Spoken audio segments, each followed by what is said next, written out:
Olá, alunos, tudo bem? Aqui quem fala é a professora Elisângela de História e hoje nós estaremos falando sobre o período da Paz Armada. O que foi o período da Paz Armada? Ela vai ser um período que marca o final da Guerra Franco-Prussiana, ou seja, quando o Império Alemão ele se unifica e ele vai até o período de 1914, que é quando se inicia a Primeira Guerra Mundial. Por que os historiadores dão esse nome de Paz Armada? Ela recebe esse nome com o principal objetivo de fazer assim o seguinte, dizendo que durante esse período havia grandes rivalidades entre as potências. Quem seriam essas grandes potências? Inglaterra, Alemanha, Itália, França, Rússia, entre outros aí. Todos eles tinham uma rivalidade muito grande, né? Só que era um período em que todo mundo estava em paz. Mas ao mesmo tempo, o que todas essas grandes nações estavam fazendo, né? Se preparando para uma possível guerra. Mas bora lá então dar início, né? Que nem eu já citei para vocês, ela vai se iniciar, né, o período da Paz Armada em 1871 e ela vai até o ano de 1914, né? Deixa eu só arrumar aqui. Perfeito. A partir desse momento, né, qual é que vai ser a característica, né, do período da Paz Armada? Vai ter uma valorização muito grande do desenvolvimento científico e industrial. Lembrando que durante esse período a Inglaterra ela já era uma potência, né, industrial desde o século XVIII. E aqui a gente tá, né, no período que a gente vai dizer que seria, né, o período que realmente vai ter uma industrialização muito grande, que vai ser o Fordismo, né? Então, por esse motivo, vai ser a Revolução Industrial, não vai ficar apenas na Inglaterra, mas também vai se espalhar por outros países, principalmente a Alemanha, que nem vocês já sabem, que eu já falei em outras aulas. A Alemanha ela vai se industrializar e ela vai começar a concorrer diretamente com os mercados ingleses. E isso daí vai acabar gerando uma tensão muito grande entre esses dois países. Durante esse período, é muito comum, né, os franceses chamar de Belle Époque, ou Bela Época, que é um período em que o desenvolvimento científico e industrial ele tá tão desenvolvido, tá algo assim tão absurdo, que a maior preocupação daquelas camadas sociais, vamos dizer assim, que tinham um poder aquisitivo maior, eles só queriam simplesmente viver a vida, né? Então eles queriam coisas assim, vamos dizer assim, que melhorasse a qualidade de vida deles, né? Então por esse motivo se coloca, né, os franceses dão esse nome de Belle Époque. Eu peguei aqui uma imagem, né, um quadro do pintor Lautrec, e aqui vocês conseguem observar bastante, né? Essa euforia, né? Aqui é um quadro representando, né? Um dos bailes no Moulin Rouge. E você vê essa ascensão social, né? A felicidade, a exuberância, né? Essa questão de querer mostrar, né? O que tem. Eu sou aquilo que eu tenho, aquilo que eu consumo. A partir desse momento, que nem eu comentei para vocês, vai ter muita rivalidade econômica, principalmente porque durante esse período a gente já estudou, a gente falou sobre o neocolonialismo, que vai ser quando os países eles vão começar uma corrida muito grande, né, entre uma colonização nos países da África e da Ásia, que qual era como principal objetivo, né? Conseguir mercados consumidores, né, para eles poderem vender aqueles produtos que eles fabricam. Também eles precisavam de matéria-prima, mão de obra barata e também onde eles pudessem, né, investir esses excedentes. Além de, claro, eles darem a justificativa do fardo do homem branco, que era com qual característica? Fazer com que o homem ele pudesse trazer a civilização, né, trazer, vamos dizer assim, o desenvolvimento da civilização africana e asiática, né? Então, principalmente por conta desse período, né, o colonialismo que vai acabar tendo uma rivalidade muito grande aí entre essas nações. Os historiadores, eles dividem o período da Paz Armada em dois fatores. Temos o fator aqui otimista e vamos ter o fator pessimista. Mas bora então caracterizar aqui, né, os fatores otimistas. Uma das primeiras características que temos aqui é o internacionalismo. O que seria, né, o internacionalismo? Ela nada mais é do que fazer com que um país se relacione com outro. Até porque a gente viu, por conta da industrialização, um país acaba sendo independente do outro. E isso vai ser uma característica bastante marcante, até porque a gente começa a observar que muito interesse dos países estrangeiros, né, ela se vê muito por conta desse crescimento econômico. E esse internacionalismo, ele ajudou muito, né, na circulação de pessoas e ideias. Então, querendo ou não, acabou tendo um desenvolvimento muito grande. Só para vocês terem uma ideia, nesse período, muitas pessoas acabaram indo para a região da Alemanha, até literalmente para poder estudar, né, sobre as suas características, como é que um país que acabou de se unificar conseguiu se industrializar muito mais rápido, foi um dos primeiros países a criar, né, a legislação trabalhista. Então muitas pessoas acabaram indo até para poder, vamos dizer assim, estudar e ter uma troca de ideias. Então isso daí era muito comum durante esse período, tá bom? Temos aqui também outra característica, que é o movimento pacifista, que nada mais era do que meios literários, culturais, grandes investidores, né, industriais, entre outros, religiosos também, não podemos esquecer. Eles tinham esse movimento pacifistas. Eles sabiam que muitas dessas nações, elas tinham uma rivalidade com outra e o medo de se surgir uma guerra era muito forte. Então, por esse motivo, esses movimentos pacifistas, eles tinham como principal objetivo evitar qualquer tipo de conflito, né, qualquer tipo de guerra que pudesse haver entre um país e outro, né? Até porque, imagine, eu sou uma industrial e eu investi muito capital no país estrangeiro. Nunca que eu iria aceitar que o meu país de origem e o país que eu investi meu capital entrasse em guerra, né? Isso daí seria algo totalmente incoerente. Então a gente tem que parar para observar também que isso daí não era só por motivos humanitários, mas também era pensando assim no próprio bolso. Temos aqui a arbitragem internacional. O que seria arbitragem internacional? Era mais ou menos assim. Um país era inimigo do outro. Vamos chamar um terceiro país aí para resolver o conflito, literalmente para servir como árbitro, né? Então isso daqui também era uma forma de tentar evitar possíveis conflitos que pudessem haver aí. E temos aqui a Conferência de Paz, né? Claro que essa Conferência de Paz, ela tinha como principal objetivo fazer com que os países, eles se desarmassem, né? Gente, vamos parar para pensar, que nem o próprio período tá dizendo aí, paz armada. Tá todo mundo se armando, tá todo mundo na paz, mas tá todo mundo produzindo arma. E essa conferência, ela teve como principal objetivo fazer esse desarmamento. Conseguiram sucesso? Claro que não, né, gente? Até porque a gente vê que depois da paz armada, qual é o período que a gente estuda logo em seguida? Primeira Guerra Mundial. Então, por esse motivo, a gente vê que, por mais que a Conferência de Paz ela tivesse boa intenção, acabou não resultando em algo positivo. Vamos aqui, então, falar sobre os fatores pessimistas, né? A primeira característica dos fatores pessimistas vai ser o sistema de aliança.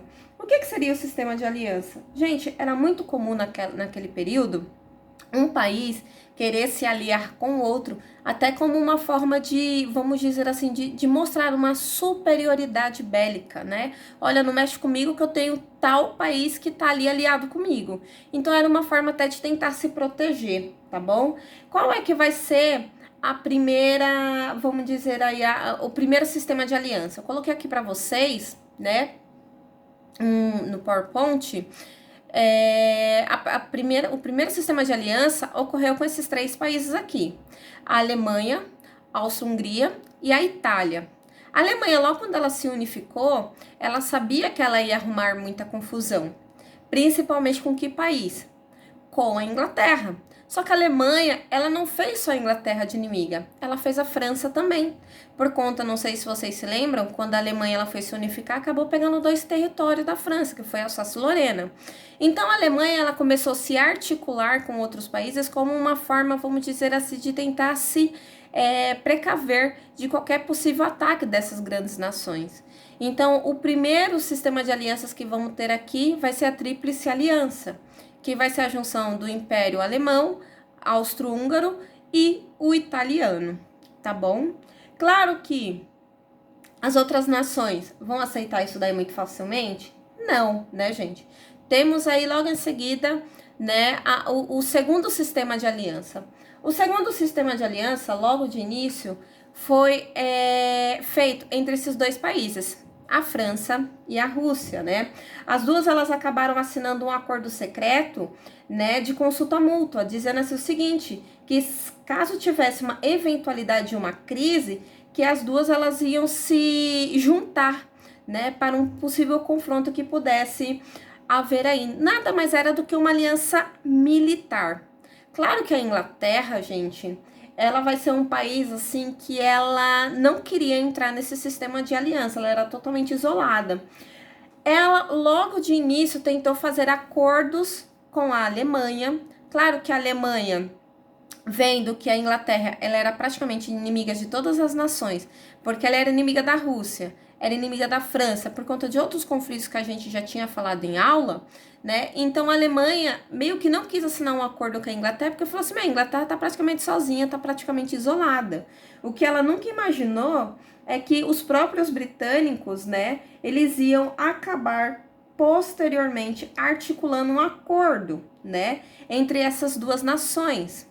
Eu não sei se vocês sabem, mas a Entente, ela nada mais significa do que, né, o tratado de amizade, né, um tratado de acordo, né? Então, literalmente, ela vai acabar se juntando essas duas nações até como uma falta de, vamos dizer assim, de opção. Porque logo de início ela queria mesmo se unificar, né, se juntar a uma aliança militar com a Alemanha. Como a Alemanha não deu muita bola, então a Inglaterra acabou se juntando com essas duas nações. Uma coisa que eu queria deixar bem claro é que, muito por conta das disputas territoriais, né, a Inglaterra, ela tinha muito conflito com a Rússia lá na Ásia.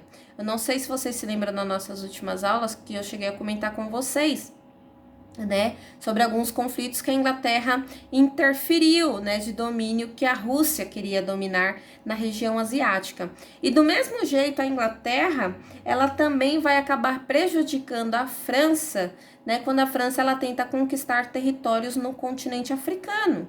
Então, assim, as três nenhuma gostava da outra, mas acabaram se juntando, né, vamos dizer assim, por conta de uma força maior, né, literalmente para se precaver de um possível ataque aí do Império Alemão. Temos aqui o nacionalismo, né, que é uma segunda característica bastante importante.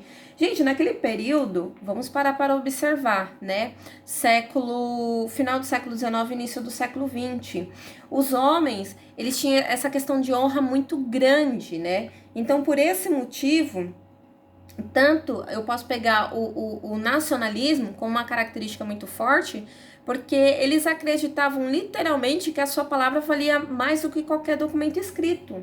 Então, por esse motivo, né, o nacionalismo ele vai estar muito aflorado, vai estar muito forte.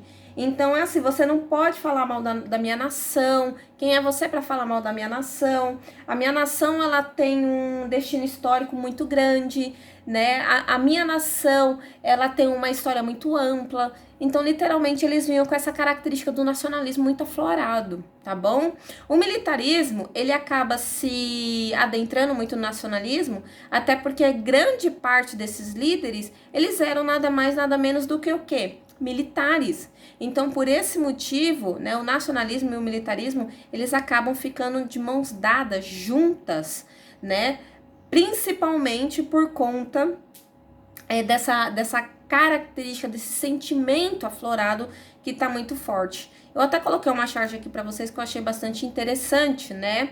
Claro que esse nacionalismo muito aflorado, às vezes ele chegava a levar aquela nação à beira do precipício, literalmente, né? Então, às vezes, o orgulho falava muito mais alto do que qualquer outra situação. Então, por esse motivo, né, que a gente caracteriza o nacionalismo como uma coisa, assim, um fator pessimista, tá? Claro que, opa, perdão, voltando aqui. Claro que temos aqui a diplomacia secreta, que nem eu já tinha dito para vocês. A Rússia e a França, elas já tinham assinado um acordo secreto, e antes desse acordo entre essas duas, a Rússia ela também já tinha assinado um acordo com a Alemanha. Claro que depois desse acordo com a Alemanha, a própria Alemanha meio que não vai querer mais renovar esse novo acordo. E literalmente vai deixar, vamos dizer assim, cada um por si. E não só por isso, mas a própria Rússia, ela também tinha um acordo com o Império Austro-Húngaro, né? Que vai ser até um dos motivos de conflito nas região dos Balcãs, que depois eu vou estar citando para vocês, ok? Aqui eu coloquei um mapa para vocês poderem ver um pouco mais como é que ficou esse sistema aí de aliança, tá bom? Então aqui de verde temos, né, os países da Tríplice Entente e temos aqui, né, de laranja os países, né, que a gente vai dizer que são a Tríplice Aliança. Claro que vocês estão vendo aqui que a Itália, ela tá como países neutros, até porque durante, né, a Primeira Guerra Mundial, a Itália, ela meio que vai se retirar e vai dar apoio, né, aos países da Entente. Então, por esse motivo que a Itália, ela tá nessa cor aqui totalmente neutra, tá bom? Vamos aqui, então, dando continuidade. A gente falou sobre tanto os fatores pessimistas quanto os fatores otimistas. Falamos sobre a introdução e a partir desse momento nós vamos estar falando, né, sobre as áreas de tensões. Que nem eu já tinha dito para vocês, né? Porque a gente diz que é um período de paz armada, que tá tendo muita confusão aí. Gente, eu não sei se vocês se lembram, nas últimas aulas que eu comentei para vocês, mas a Alemanha, quando ela foi se unificar, ela acabou pegando 2 territórios que pertenciam à França, que nada mais era do que a Alsácia-Lorena. Porque ela queria muito pegar essa região. Essa região aqui, gente, ela era rica principalmente em minérios. Então, imagine você, um país que acabou de se unificar, você vai acabar pegando essa região até como uma forma, vamos dizer assim, de ajudar na sua industrialização. Então, esse território que era francês, a partir desse momento, pertence à Alemanha. Vocês acham que o povo francês, olha só essa Lorena aqui, vai permitir isso daqui de uma forma totalmente pacífica? Claro que não. O revanchismo vai estar muito grande, vai estar muito forte. Então, por esse motivo que a gente coloca, né, esse conflito, né, como uma área de tensão. Também pegamos a famosa Itália Irredenta. Eu não sei se vocês se lembram, quando a Itália ela se unificou, ficou algumas regiões que ainda pertenciam ao Império Austro-Húngaro. E essa região ficou conhecida como a Itália Irredenta, com Itália como não resgatada. Que eu peguei aqui no mapa para vocês, que seria essa região aqui que tá com as listrinhas. Gente, esse território aqui para os italianos vai ser um território que eles vão ficar bastante chateados, porque era onde se moravam, né, povos, vamos dizer assim, de características culturais italianas, mas não pertencia ao estado da Itália. Então, por esse motivo, eu não sei se vocês se lembram, voltando lá, que a Tríplice Aliança, né, tinha 2 inimigas também, que era a própria Itália e o Império Austro-Húngaro, né? Claro que o Império Austro-Húngaro não vai dar esse território para a Itália e a Itália vai ficar também com esse revanchismo muito acelerado, apesar das duas, né, estarem na mesma aliança. Esse vai ser até um dos motivos, posteriormente, para a própria Itália se retirar, né, da Primeira Guerra Mundial. Temos aqui também a região da Península Balcânica, né, que vai haver bastante conflitos, para que eu já vou até citar logo agora em sequência, né? E essa região vai ser praticamente um barril de pólvoras, né? Que vai acabar surgindo muitos conflitos que eu já vou estar emendando nesse momento. Vamos estar falando aqui sobre algumas crises internacionais, que nem a gente tá vendo, né? Guerra mesmo não tá ocorrendo. Mas sempre há uma briguinha, sempre há uma desavença entre um país e o outro, né? Temos aqui o primeiro, que seria a crise dos Marrocos, que ocorreu entre o ano de 1905 e 1906. A crise dos Marrocos, ela eclodiu entre a França e a Alemanha, né? A Alemanha ela vai tentar impedir uma ação francesa no Marrocos, mas posteriormente ela vai ter que se curvar aos resultados da Conferência de Algeciras, que ocorreu na Espanha em 1906. O que acabou significando mais ou menos assim o seguinte: a Alemanha tentou impedir qualquer tipo de intervenção do povo francês na região do Marrocos, mas teve que recuar. Até porque, né, a gente consegue observar que nessa conferência os países chegaram na Alemanha e falaram assim: Alemanha, você não tem que mandar em nada aqui, quem manda aqui somos nós, e nós estamos concedendo esse território para o povo francês.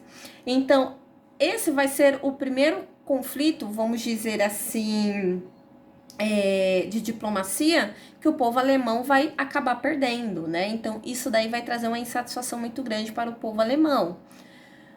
Temos aqui, né, a segunda crise internacional, que vai ser a crise balcânica, né? Vamos lá, então, começar a falar sobre as crises balcânicas, que eu disse para vocês que vai ser uma área de tensão muito grande aí, ok? A região da Bósnia e da Herzegovina, elas pertenciam ao Império Turco. Mas claro que o Império Turco, durante esse período, ela estava se fragmentando, ela estava entrando em declínio. E por esse motivo, a Áustria-Hungria, ela queria anexar esses territórios ao seu império, né? Claro que a Sérvia vai acabar protestando em relação a isso daí. Mas claro que, gente, vamos lá. O território que a gente conhece como a Sérvia, ela tinha apoio da Rússia. Só que a Rússia, vamos dizer assim, por mais que ela estivesse se armando, ela sabia que ainda não teria condições de enfrentar, né, uma guerra, uma briga com o Império Austro-Húngaro. Então, por esse motivo, ela preferiu se retirar desse conflito, né, e a região austro-húngara acabou pegando a região da Bósnia-Herzegovina, tá bom? Acabou, vamos dizer aí, dominando essa região. Temos aqui, né, a terceira crise, que vai ser, né, a crise de Agadir, que nada mais é, gente, novamente, do que um conflito que vai ocorrer ainda em região aqui do Marrocos, né, que vai ser mais ou menos assim. Vocês se lembram lá que eu falei para vocês que o Império Alemão, eles teriam perdido, né, a primeira diplomacia, né, aqui com o acordo? Então, por esse motivo, novamente, o povo alemão, eles vão acabar interferindo nessa região aí do Marrocos. Claro que o Marrocos, ou melhor, perdão, a Alemanha, como estava sendo uma pedra no sapato dos franceses, os franceses acharam melhor fazer assim o seguinte: dar 2 faixas de terra, né, para a região da Alemanha, né, e dando como se fosse um protetorado para que o povo francês eles pudessem ter paz em Marrocos. Então, o povo da França e o povo alemão, eles acabaram assinando um acordo, né, e dizendo assim: esse território te pertence à Alemanha, então para de me encher o saco, e esse território me pertence, então você me deixa em paz. Então, o que os alemães perderam aqui nessa primeira crise, eles acabaram conseguindo aqui, tá bom? Vamos lá então falar sobre a guerra turco-italiana. Essa região, ela nada mais vai ser do que um conflito. Eu já tinha comentado para vocês que o Império Turco, né, ele tá praticamente se fragmentando. Ele tá totalmente, vamos dizer assim, entrando em declínio. O bichinho tá derrotado, coitado. Então, por esse motivo, os italianos viram como uma chance de conseguir anexar territórios, né, que poderiam vir a agregar ao seu, que nada mais é do que a região do Trípoli, ou seria a região da Líbia, tá bom? Essa região, claro que por conta muito da fragmentação que está ocorrendo no Império Otomano, né? O Império Otomano não vai ter o que fazer. E aí, a região de Trípoli vai acabar se tornando uma colônia italiana, tá bom? E o que vai acontecer com essa região de Trípoli, que hoje a gente conhece como a Líbia? Ela vai conseguir a sua independência apenas no ano de 1951, ou seja, após a Segunda Guerra Mundial. Então, desde meados, né, do conflito entre 1911 e 1912, que Trípoli, ele nada mais era do que uma colônia italiana, tá bom? E por último, para poder finalizar aqui, ok, gente, temos, né, as guerras balcânicas. Primeiro tivemos a crise, agora nós vamos ter a guerra de fato, né? O que foi? Houve duas guerras na região balcânica, tá bom? A primeira guerra, ela vai ser o que? Ela teve como motivo imediato a recusa do Império Otomano em dar autonomia à região da Macedônia, tá? E o que vai acabar ocorrendo? Vai se juntar a Sérvia, vai se juntar a Grécia, o Montenegro e a Bulgária e vão fazer com que a Macedônia acabe se declarando, né, um país, vamos dizer assim, fora dos domínios dos otomanos. Claro que posteriormente, né, isso vai acabar gerando uma segunda guerra balcânica, porque a própria Bulgária, gente, olha lá, um país que ajudou a Macedônia a se tornar, vamos dizer assim, fora do domínio otomano, a Bulgária depois queria pegar essa região para si, queria anexar no seu território. E aí a gente vai ver que aqueles outros países não aceitaram bem isso. Então, a Sérvia, Montenegro, os gregos, os romenos, os próprios turcos vão falar: ô, Bulgária, você tá achando o quê, meu? Que a gente vai ceder esse território fácil assim para vocês? E aí o que acabou ocorrendo, né, nessa Segunda Guerra Balcânica? A Bulgária, ela vai acabar cedendo o território ao sul, né, do Rio Danúbio para a Romênia. E a Sérvia, a Grécia e Montenegro, elas vão ficar com grande parte da Macedônia. Ou seja, todo mundo ganhou aí com as guerras balcânicas. Quem não ganhou nada foi o povo da Macedônia. E o Império Otomano, que acabou se fragmentando mais ainda, tá bom? Gente, o período da paz armada, ele é um período, né, que a gente consegue observar aí que vai ter bastante conflitos, bastante picuinha, bastante confusão, né? Mas até então a gente vê que não tem uma guerra de fato. Mas todas essas picuinhas, todas essas briguinhas acabaram fazendo com que essas nações, elas literalmente pegassem uma rixa entre um país e outro. E tudo isso acabou articulando, né, para que acabasse se originando a Primeira Guerra Mundial, tá? Eu espero que vocês tenham gostado do vídeo. Qualquer dúvida, vocês podem me questionar aí no comentário, tá bom? Não esqueçam de deixar o like de vocês e até uma próxima videoaula. Beijo, bye bye!